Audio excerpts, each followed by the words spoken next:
حضرت معاویہ کی سلاسل راہ میں،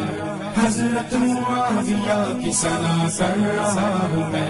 شایان شان ہو۔ بسم اللہ الرحمن الرحیم۔ امام ابن کثیر رحمۃ اللہ تعالی علیہ بروایت حضرت ابن عباس رضی اللہ تعالی عنہ لکھتے ہیں کہ جبرائیل علیہ الصلوۃ والسلام نبی صلی اللہ علیہ وسلم کی خدمت میں حاضر ہوئے اور کہا کہ اے محمد صلی اللہ علیہ وسلم، معاویہ کو سلام کہیے اور انہیں بھلائی کی تلقین کیجیے، کیونکہ وہ اللہ کی کتاب اور اس کے وحی کے امین ہیں اور اچھے امین ہیں۔ یہ روایت البدایہ والنہایہ جلد نمبر 8 صفحہ نمبر 120 میں موجود ہے۔ سیدنا معاویہ رضی اللہ تعالی عنہ صحابی رسول صلی اللہ علیہ وسلم سیدنا ابو سفیان رضی اللہ تعالی عنہ کے بیٹے اور ام المؤمنین سیدہ طیبہ ام حبیبہ رضی اللہ تعالی عنہا کے بھائی ہیں۔ آپ رضی اللہ تعالی عنہ فتح مکہ سے پہلے ایمان لے آئے تھے اور پھر فتح مکہ والے دن آپ نے قبول اسلام کا اظہار کیا۔ سیدنا معاویہ رضی اللہ تعالی عنہ رسول اکرم صلی اللہ علیہ وسلم کے خاص رفیقوں اور رازداروں میں شامل۔ اسی قربت رسول صلی اللہ علیہ وسلم کی وجہ سے آپ رضی اللہ تعالی عنہ اتنے ممتاز ہوئے کہ عہد صدیقی میں ہی آپ رضی اللہ تعالی عنہ کو سلطنت اسلامیہ کو سنبھالنے کے لیے اہم عہدے دیے گئے۔ پھر دور فاروقی میں آپ کو باقاعدہ مصر کا گورنر بنایا گیا۔ اس کے بعد دور عثمان غنی میں بھی آپ رضی اللہ تعالی عنہ گورنر برقرار رہے۔ سیدنا علی رضی اللہ تعالی عنہ کے دور میں بھی آپ نے سلطنت اسلامیہ میں اہم ذمہ داریاں نبھائی۔ سیدنا علی رضی اللہ تعالی عنہ کے بعد حضرت سیدنا حسن رضی اللہ تعالی عنہ خلیفہ بنے تو انہوں نے سیدنا معاویہ رضی اللہ تعالی عنہ کو خود سے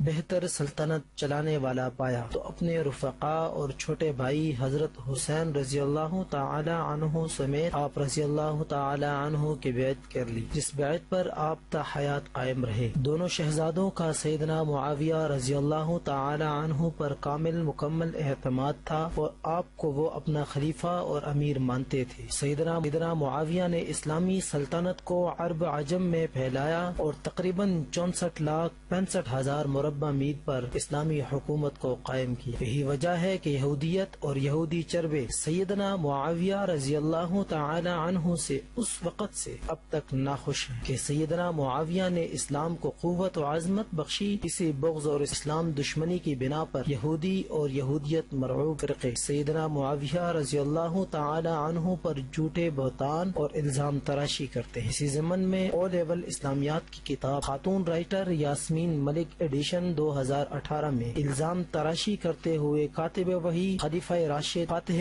قبرص امیر المؤمنین امام حسن و حسین حضرت امیر معاویہ رضی اللہ تعالی عنہ بارے لکھتی ہیں کہ سیدنا معاویہ رضی اللہ تعالی عنہ نے حضرت حسن رضی اللہ تعالی عنہ کو ان کی زوجہ کے ذریعے زہر دے کر شہید کیا۔ ہم بحیثیت مسلم اور بحیثیت پاکستانی نبی کریم صلی اللہ علیہ وسلم کے عظیم صحابی اور کاتب وحی سیدنا معاویہ رضی اللہ تعالی عنہ پر اس بہتان عظیم لگانے پر حکومت پاکستان سے سخت احتجاج کرتے اور اس کی بھرپور مذمت بھی کرتے۔ مزید یہ کہ صوبائی و وفاقی وزارت تعلیم اور وزیر اعظم پاکستان و صدر پاکستان سے بھرپور مطالبہ کرتے اس کتاب کی مصنفہ کو توہین صحابی کے جرم میں گرفتار کر کے قرار واقعی سزا دی جائے اور اس کی کتاب کو نصاب سے خارج کر کے اس پر پابندی لگا دی جائے تاکہ اس کتاب کی وجہ سے کوئی اشتعال انگیز وقوع پیش نہ آ سکے، چونکہ اس کتاب سے عموماً امت مسلمہ اور خصوصاً مسلمانان پاکستان کے مذہبی جذبات مجروح ہوئے ہیں، نیز اس سے اشتعال انگیزی کا شدید خطرہ ہے۔